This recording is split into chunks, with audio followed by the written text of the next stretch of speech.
Welcome to a special edition of the Darden Admissions Podcast. I'm your host, Brett Twitty, and you are listening to a new episode.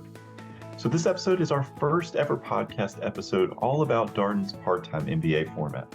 As you may be aware, in August, we welcomed the inaugural class of part-time MBA students, 68 students in the part-time MBA class of 2025 to grounds, and these students are now 2 quarters into the program. With that in mind, we thought it would be a great opportunity to catch up with a couple of students from the Part-Time MBA class of 2025. And we recently connected with co-presidents of the Part-Time MBA Student Association, Parker Lapeyre and Max Godwin, to talk about their MBA journeys, what led them to Darden, their first couple quarters in the Part-Time MBA program, and so much more. I think you're really going to enjoy this conversation. So without further ado, here's my interview with Parker Lapeyre and Max Godwin, 2 students in our Part-Time MBA class of 2025. Parker, Max, welcome to the podcast. So excited to be here. Been looking forward to it for so long. Yeah, it's great having you both here. This is a historic moment. Let's just it's not every day that we get to acknowledge a bit of history in the life of our Darden Admissions podcast, but this is our first ever part-time student podcast. So Part-Time MBA Student Podcast coming directly to you. A bit of history, Parker. Max, congratulations. Thanks. Hopefully not the last. Oh, definitely not the last. This is just the beginning. I'm very excited about this. So Parker, how's everything going? How are you doing? Doing great. Never better. We're in the middle of finals week right now, which I'm sure we'll get into. So I've taken one left to go, which I'll probably be taking tomorrow. So other than that little stressor, everything is great. I appreciate the fact that both of you have found time for the podcast here in the midst of finals week. Y'all are taking 2 finals. I'll take 2 classes typically at a time, strategy and finance. I think I pronounced that correctly. And if our listeners are starting to pick this up, there's a 10-day exam period, but students kind of figure out when they want to take their exams and make their choice in terms of exactly when during that 10-day exam period. So good luck on the second exam, Parker. Max, how is everything going for you? Pretty much in the same boat as Parker, except I flew down to Florida near Fort Myers to take my exams and spend some time with the family before the holidays. So I'm enjoying the 10-day exam period, not having class and getting to do my exams with a view. I'd say so. All right. Well, thank you both. Busy week for y'all. And it's been an action-packed few months. Everybody asks me, so where are the students in the program now? And I always say, well, they're about a couple quarters in. They're just wrapping up quarter 2, looking ahead to quarter 3, and felt like this was a good time to check in with the 2 of y'all. So before we start talking about your experience in the program and maybe some of your engagement with the Part-Time MBA Student Association, I'd like to talk a little bit more about your respective backgrounds and how you ended up here at Darden. So Max, I'd like to come to you first. Tell us a little bit more about who you are, what you're currently doing, your background. For those listening, my name is Maxwell Godwin. I am currently a Darden student. Thank you, Brett. And I started at the University of Maryland, where I did a BS in economics, and I also was on their varsity baseball team. Coming out of the University of Maryland, I made my way into the financial investment industry, did my Series 7, Series 66, and realized that wasn't really doing it for me, and ended up pivoting to the Johns Hopkins Applied Physics Lab, where right now I'm a financial manager in their air and missile defense sector, where I manage about $30 million in directed energy and advanced reconnaissance. So I'm doing that for my day job and doing the part-time MBA at night. Had you always thought about an MBA? Was that always part of the plan for you? Yeah, that was always part of the plan, and that's actually why I ended up at Johns Hopkins. I found that they had a very lucrative benefits package where they'll pay for like 85, 95% of your MBA. So that's how I settled there, and they don't make you owe any time. So it's a really great place to be, get to learn a lot of really good skills there, and then get to apply what I'm learning in my MBA in real time at Johns Hopkins. So I'm loving it. All right, Parker, tell us who you are. What's your background? And we'll also talk a little bit about how you decided to pursue an MBA. Yeah, of course. So, hey everyone, my name is Parker. I was born and raised in New Orleans, which was a fantastic place to grow up. Had a huge influence on me, obviously. Um, but we were actually talking about this in the kitchen today, me and a bunch of my colleagues, about why they chose to go to the college that they went to.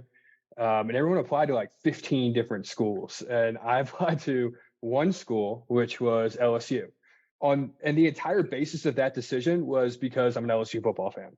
That was the only thought that went through my mind. And so ended up at LSU, had a fantastic time there, got a degree in economics, and then realized pretty close to the end of that I wanted to pursue finance.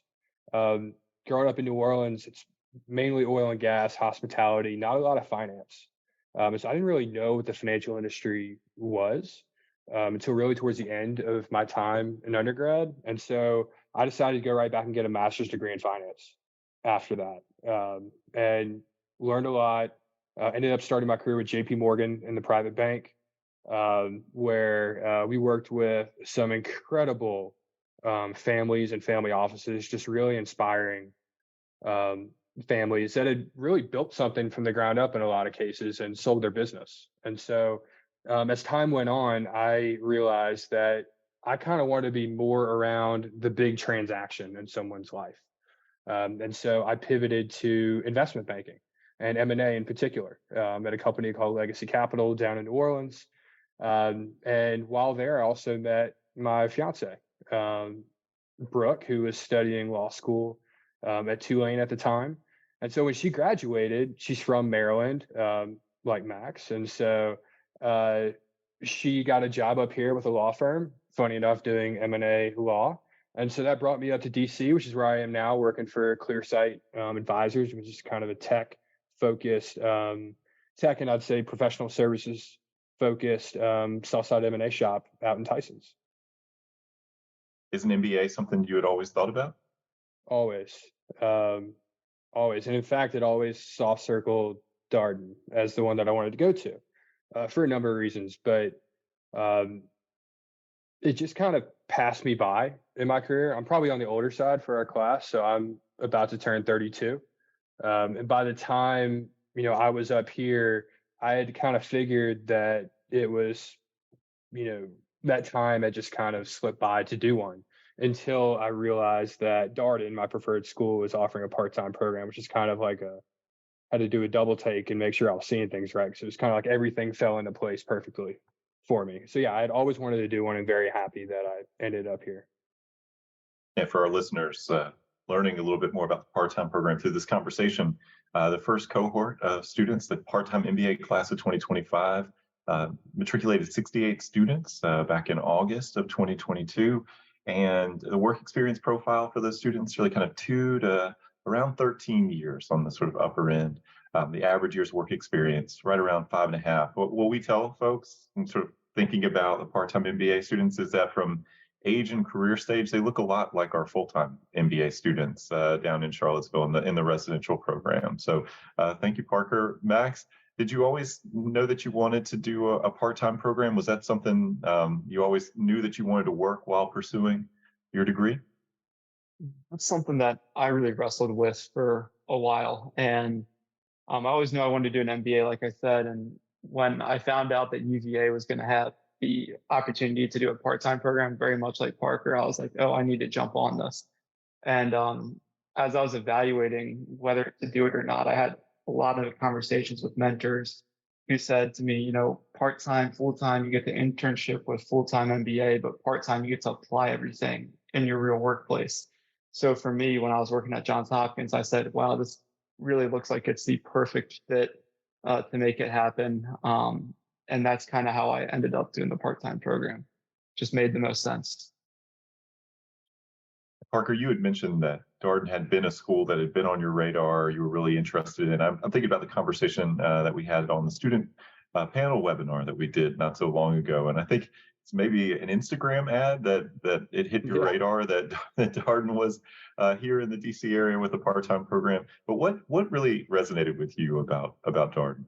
Oh man, I am someone who likes to be a part of a smaller kind of institution. And so I love the community aspect that Darden brings.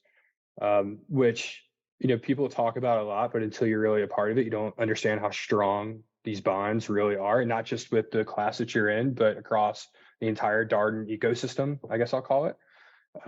That the case method was massive for me as well. I learned best by debating and kind of exercising those muscles and thinking about real world situations and applying things that way that I've learned. And so case method was huge. And then, finally the faculty um, is world renowned for a reason. And I can tell you that they live up to the hype, which is hard to do when they're hyped up that much. But for all those reasons, Darden was really the one that I had always set my mind to. And so, yeah, I was scrolling through Instagram. It happened to be like right before one of the last dates that you could apply. And within, a couple weeks, I was well on my way to interviewing and then eventually getting in. So Max, what resonated with you about Darden as you were looking at the program? What appealed? I think best to learn on personal experiences and people you talk to. One of my really close friends, Gary Raison, was finishing up his executive MBA and he graduated this past spring.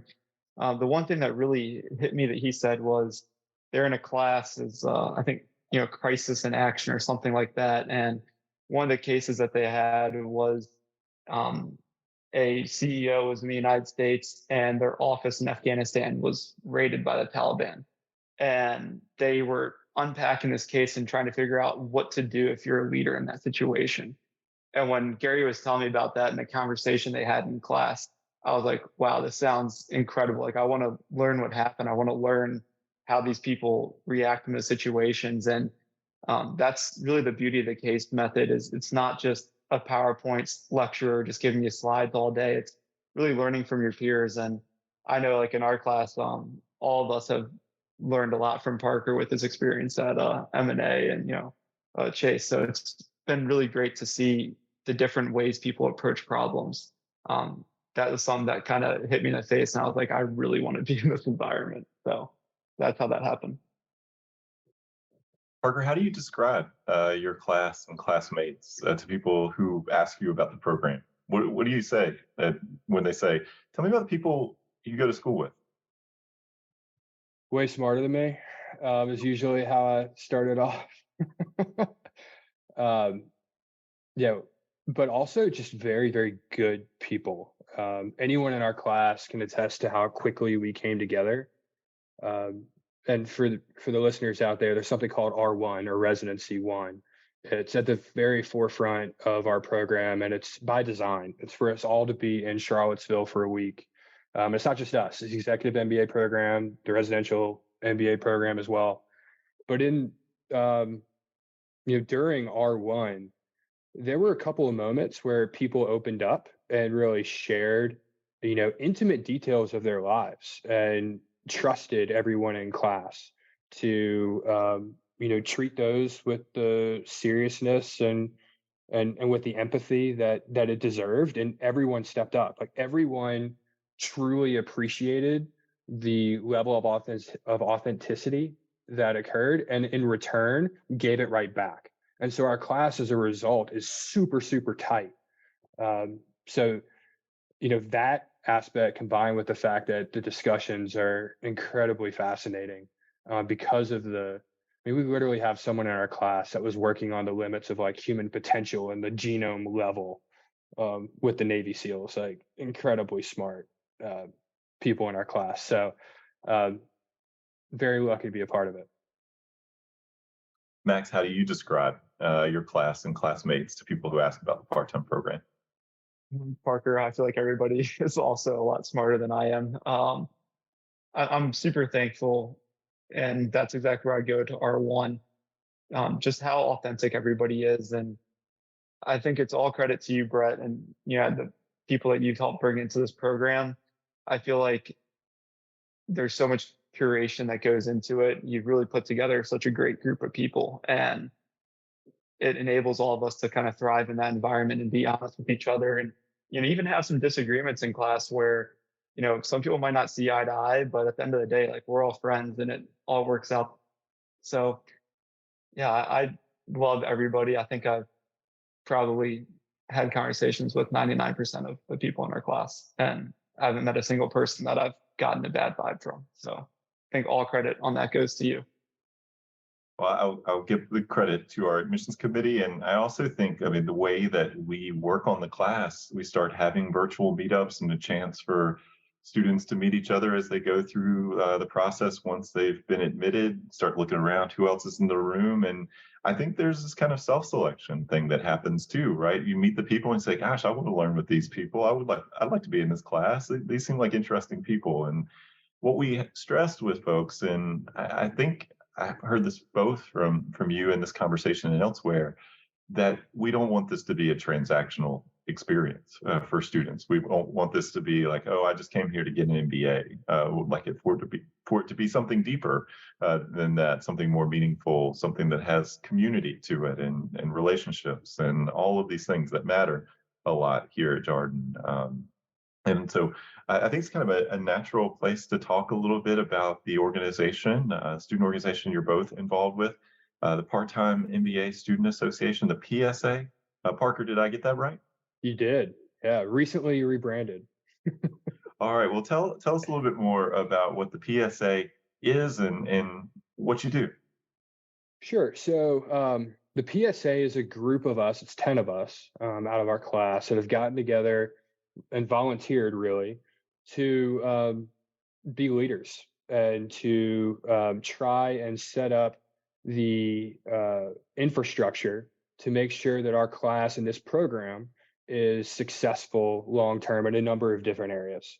And so, whether that's something as important as career, right, and having a subcommittee that's developed specifically to help us with our career outcomes, or something like a social subcommittee to make sure that we are taking advantage of the time we have together. There's a bunch of different things that we are trying to do to make sure that this program is everything that it can be for each one of us in the class. Yeah, I really enjoyed the presentation you made the other night. I guess it's maybe a couple Mondays ago, where you were talking with your classmates about the goals for the PSA or just the work that you're doing generally. Um, I think one of them was worth it. Another one was, part-time MBA schedule, maybe a bit more of a full-time Part-time experience. program, full-time experience. Yeah, tell us a little bit more about this. I'm paraphrasing here. You know them Yeah. a lot better. Yeah. So, and Max, feel free to jump in at any point too. But the first thing that we did as a committee is we got into a room and we said, we want to come up with some type of mission statement. We are getting an MBA, so we need to come up with a mission statement. It's kind of like the first thing you do, right? But go into a room, come up with a mission statement, something that's a touchstone for us. And coming up with that, a lot of different, what I'll call pillars started to emerge. Things that we wanted to make sure we got out of the program at the end of the day. And so the first one was worth it. It's got to be worth it. Everyone is coming to this program with a goal in mind, whether that's to pivot a career, to get promoted, to gain a new network, learn a skill, maybe just make new friends. Whatever that is, at the end of the day, it's got to be worth it. Secondly, it was part-time program, full-time experience. We are incredibly fortunate that we are all local, right? And that's actually kind of rare in the part-time world, for everyone to be local and not fly in on the weekends and do it on the weekends, or even it all be remote in some cases. So we're all here locally, and there's no reason. We're together for almost 3 years. So that experience that a residential program has with the parties and the traditions and all of that, we're layering that into the part-time program here as well, because it's that important to us that we get that full-time experience at the end of the day. And then lastly, it's to set up and give back. I think a lot of my classmates are like me when I say that the fact that we are the first cohort was a major plus to this program for us, not a negative, because we want to be the ones to set this thing up and make sure that it's headed in the direction that we all know that it should be going in. and then also to give back. So when it's our time to recruit part-time students, or when it's our time to evangelize the benefits of the Darden part-time program within our own organizations, that's really important to us. And we want to be able to do it and let people know how amazing of an experience and of a learning environment this is. So, Max, how do you think about the work that the PSA is doing? How would you describe it? Super proud to be a part of it and very excited for it all. I want to add one thing on to what Parker said, and that is our mission statement. This is, what we're working on for the next class of part-time students, and that is the Part-Time Student Association empowers our classmates to have transformational learning and life experiences by inspiring lasting traditions, advocating for opportunity, and delivering meaningful connections across the Darden community. And we really struggled over every word there. We wanted to make it meaningful. We want to weigh all of our decisions that we make in the PSA against that mission statement to really try and make the program the best that it can be. And the one thing that I do love about Darden and the UVA style leadership is the program team is super responsive to us. If we have questions, if we want to do something as a part-time student association, they say, how can we help? And they really empower us to make this experience what we want it. And that even goes into academics. We're doing some meetings here in the next couple of months to decide, hey, what elective offerings do we want as a cohort going forward? So it's super awesome to be a part of this team. And I'm just happy to try and help make the program the best that it can be. So, Max, part-time students have a lot on their plate. You got work, life, school, and you decided to get involved with the Part-Time MBA Student Association. How did you make that decision? Why was that important to you? Everybody that I met during R1 in the first couple months of the program, um, I feel like I had a lot of great conversations with people, and this is my only opportunity to get an MBA. So I wanted to make the most of it. And I felt like I was in a pretty unique position where people were coming to me with some of the ideas that they had, some of the thoughts and feedback about the program. And I kind of naturally became a, intermediary between the program team and some of our peers. And when they announced the, Part-Time Student Association was forming, I was really nervous to put myself out there. And I was surprised that I have received as much support as I did. So I'm just really thankful to be a part of the program, and I just want to work really hard to make it the best that it can be for everybody. Parker, same question for you. A lot of things competing for your time, and yet you decided to get involved. How did you make that decision? Yeah, I struggle with this one a lot. Went back and forth, had a lot of conversation with Brooke, only because my job, I'm sure there are people in finance that are listening to this, and yeah, like it's tough working in M&A and getting an MBA at the same time. Lots of long hours in general. And so adding something on top of that was uh, quite a daunting idea. And so what really came down to it at the end of the day was, why am I getting this MBA? And part of the reason is to work on my leadership. And so if that was a reason why I was getting an MBA, then I got to go for it at the end of the day. And so that's what kind of pushed it over the edge for me. Well, I I agree appreciate with that y'all. so much fun. What? I agree with that last sentence a lot about, if you have the opportunity to work on your leadership, I resonate with that a lot. Well, let's talk a little bit about how things are going so far. This is probably the number one question that I've gotten from prospective students too, as we talk with them on phone calls, coffee chats, webinars. Everybody wants to know, how's everything going so far with the part-time program? Parker, how would you describe it? You're 2 quarters in, things going pretty well? Yeah, it feels like the part-time program has been a part of the University of Virginia and Darden for the last 20 years. Honestly, it is going off without a hitch. Everything is very smooth. And I'd say, the professors and what we're learning, I had very high expectations going into it, and they've been exceeded. Max, 2 quarters in, how are you feeling? Part-time program going well so far for you and your classmates? I'm loving every minute of it. I think the best part about it was I saw accounting one as one of the first classes that we were taking, and I was like, oh my God, accounting. I had such a terrible undergraduate experience in accounting one, like probably a lot of people do. And then Professor Haskins found a way to make accounting interesting, and I was actually excited to go to every one of those classes. So that alone, I never thought I'd get jazzed up about going to an accounting lecture, or I guess a case study, but it finally happened, and that was at Darden. So the professors are incredible. It's been a great experience.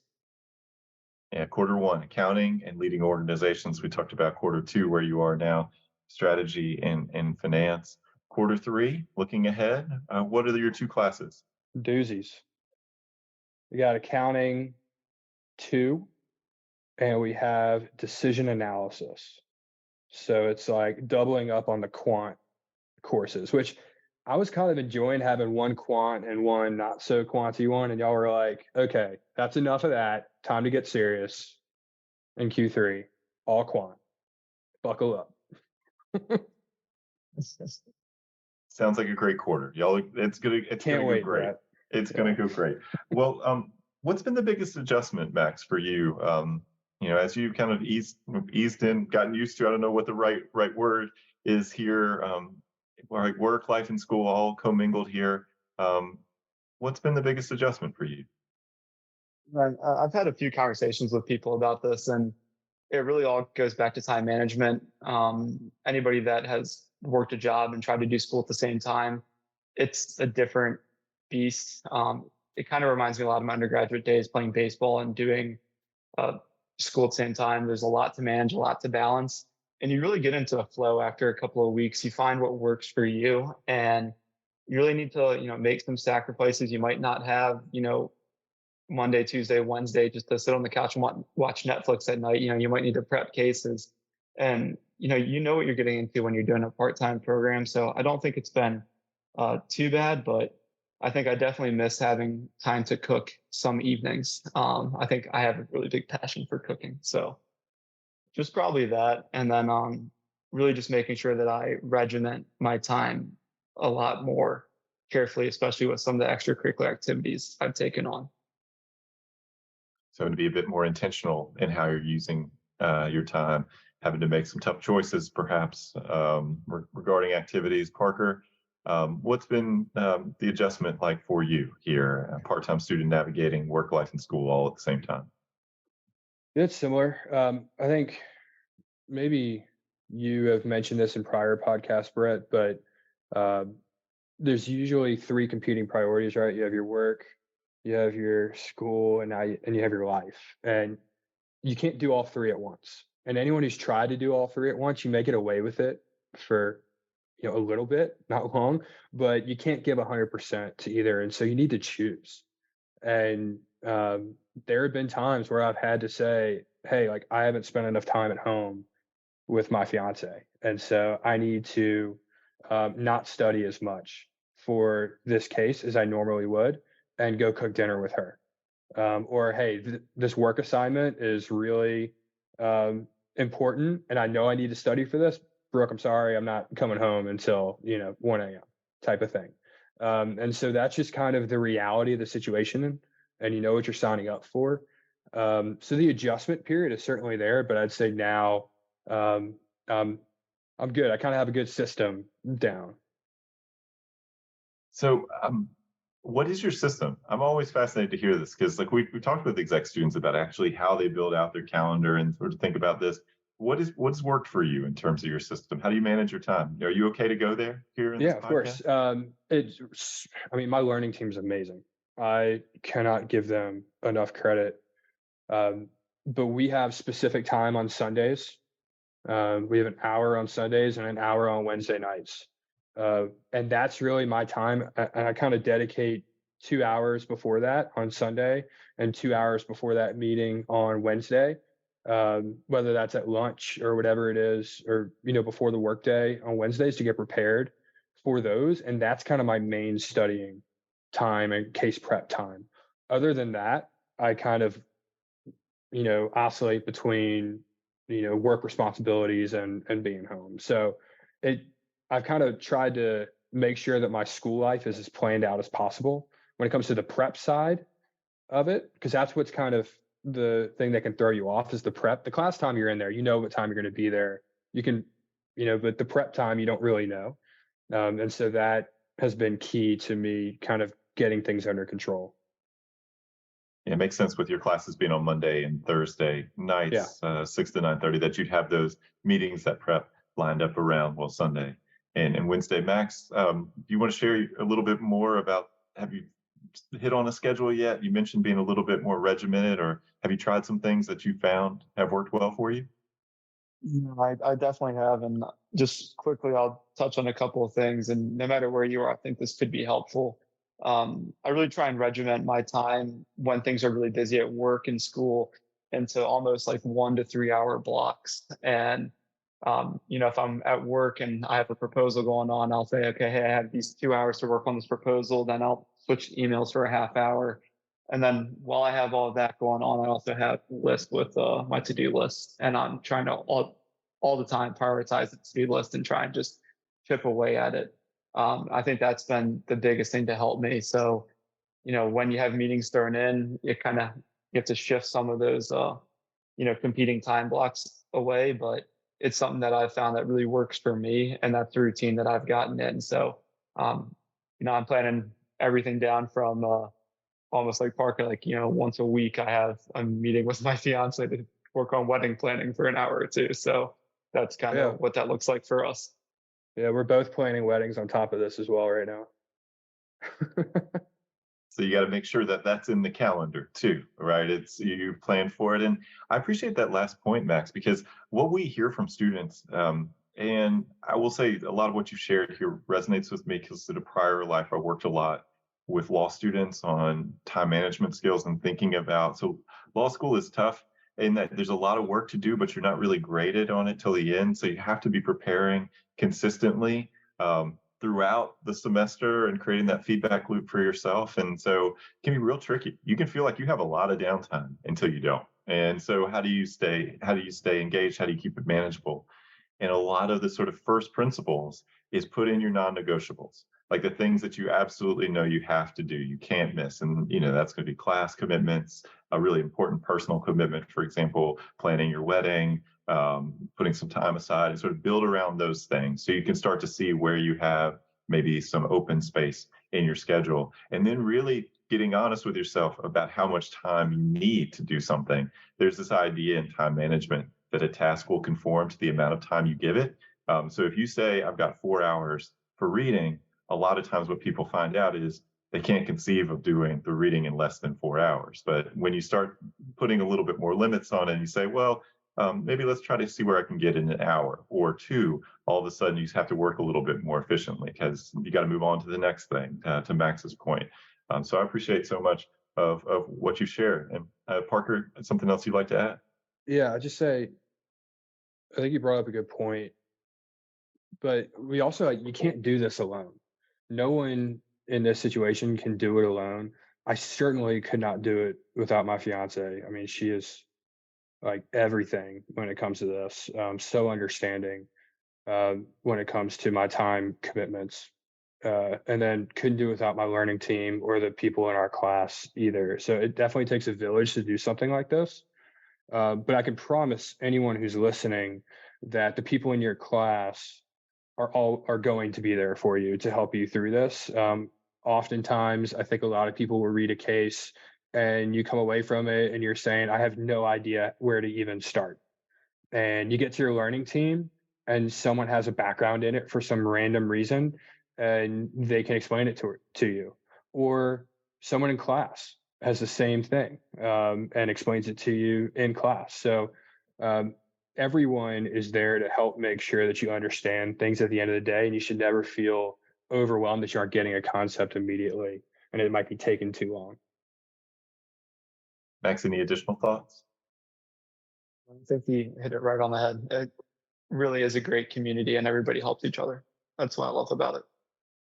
Yeah, it's hard to, most people, when they think about school, at least this has been my experience, they think about it as more of a solitary endeavor, right? You reading, you studying, you taking a test, a lot of individual effort there. And then you come to Darden and you find that it's intended to be a collective effort, not just you working by yourself, but working with a learning team and tapping into other resources in your broader class, and all the people who have subject matter expertise and knowledge to share. It is 100% collaborative.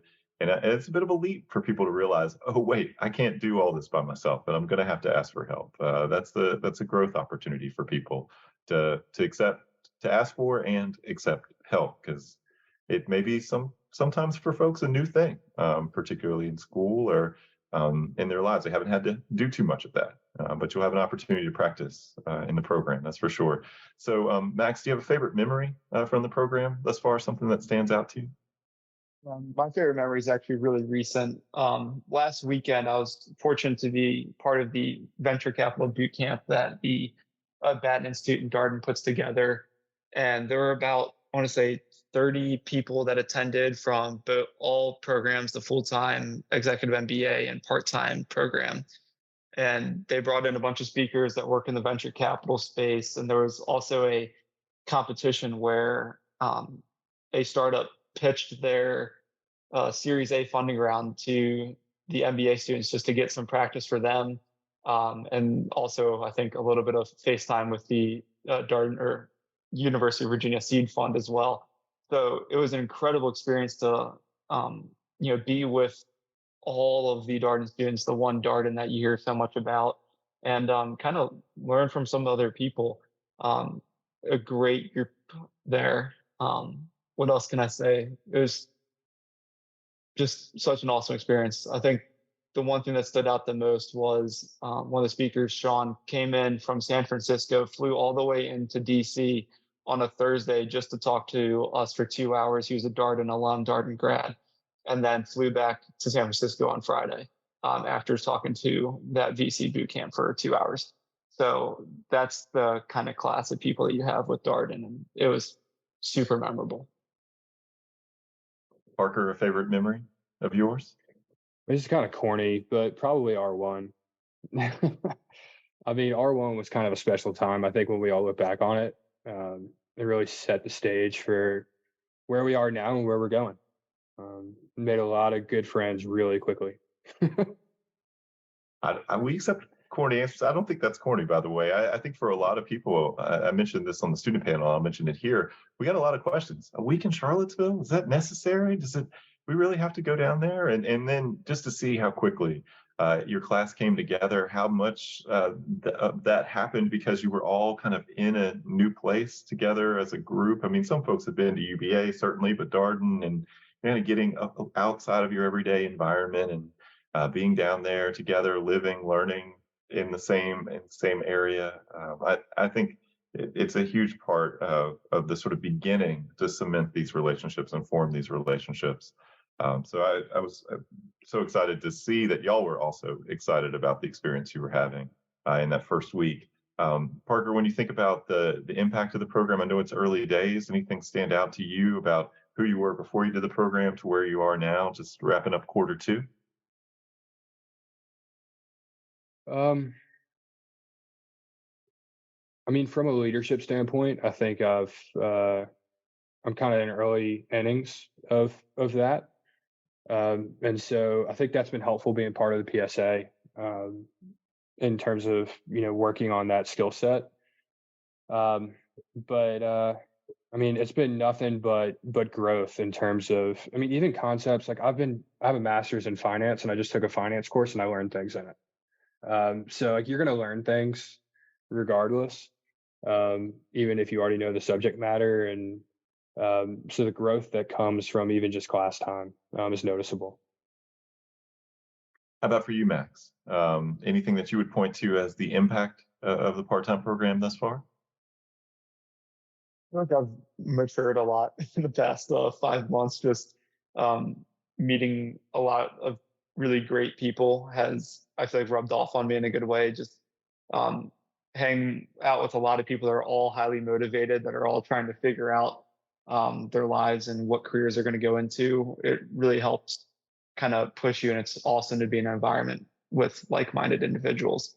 Um, yeah, I think it's really unique to have the opportunity to go get dinner with some of these people that you might never have gotten a chance to meet and find common bonds.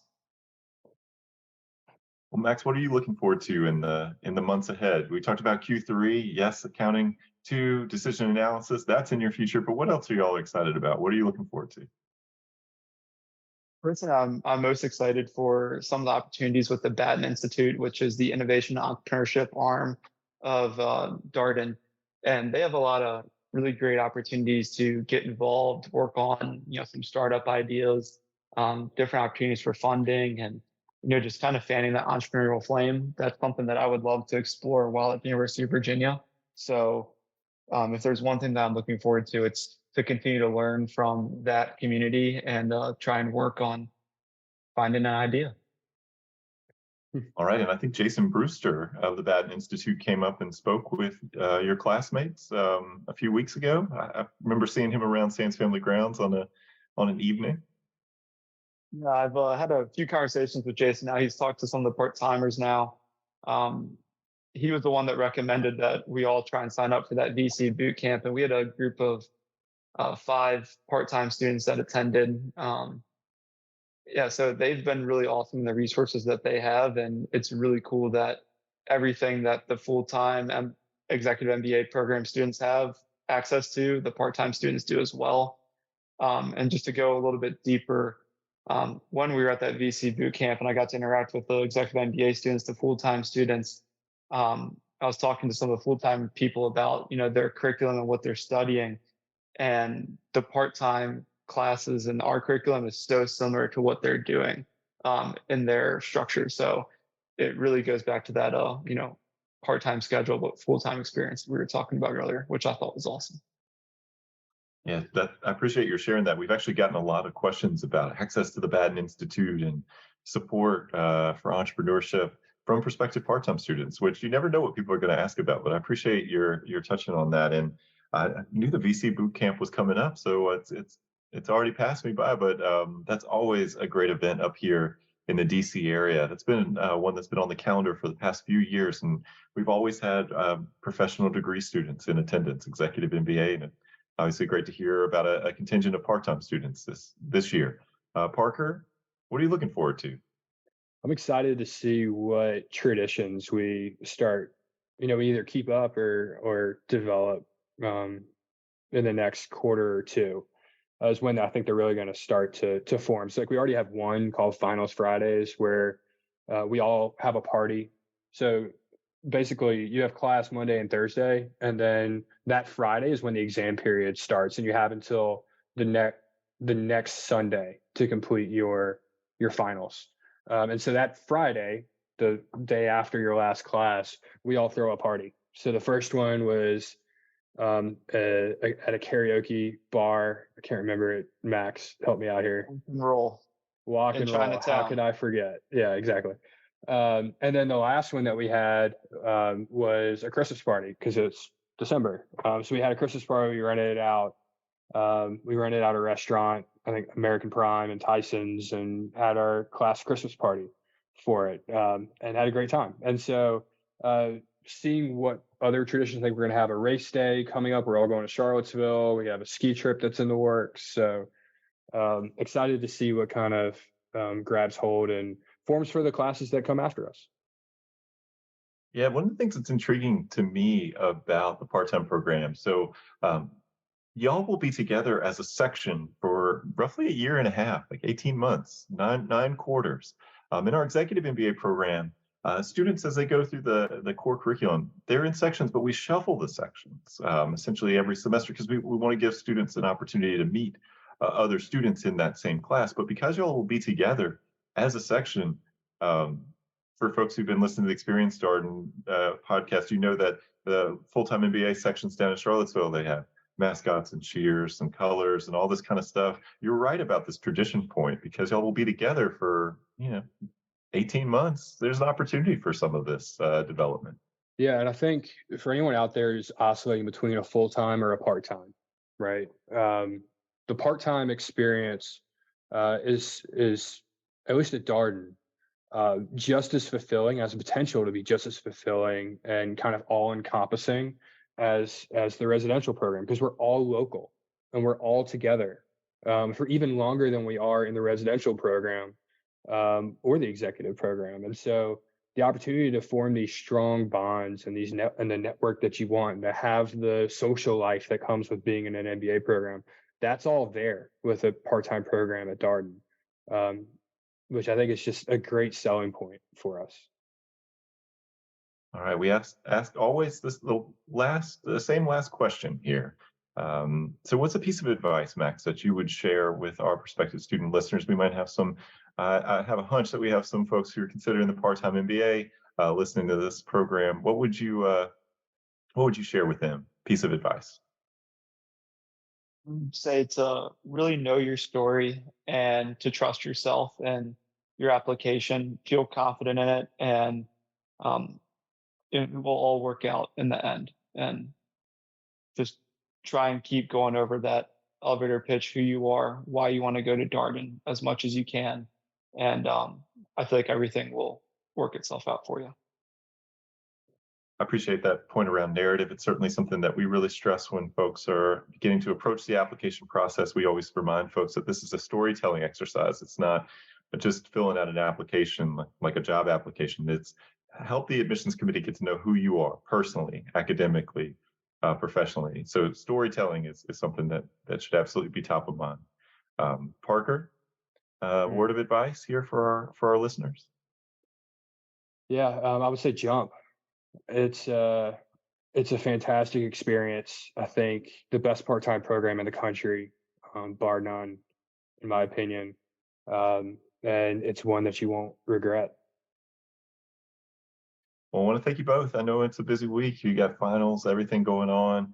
We got the holiday period upon us, but so appreciate your taking time out of your busy days to join us here on the podcast. It's been wonderful to have you here for this historic podcast, our first ever podcast featuring students from the Part-Time MBA program. Parker, Max, thank you so much. Thank you, Brett. And that was my interview with Parker Lapeyre and Max Godwin, two students in our Part-Time MBA class of 2025 and co-presidents of the Part-Time MBA Student Association. As always, if you have any comments, suggestions, requests, anything you'd like for us to cover here on the podcast, we're all ears. We can be reached at Darden, that's DARDEN, at virginia.edu. Until next time, stay safe, be well, and thanks for listening.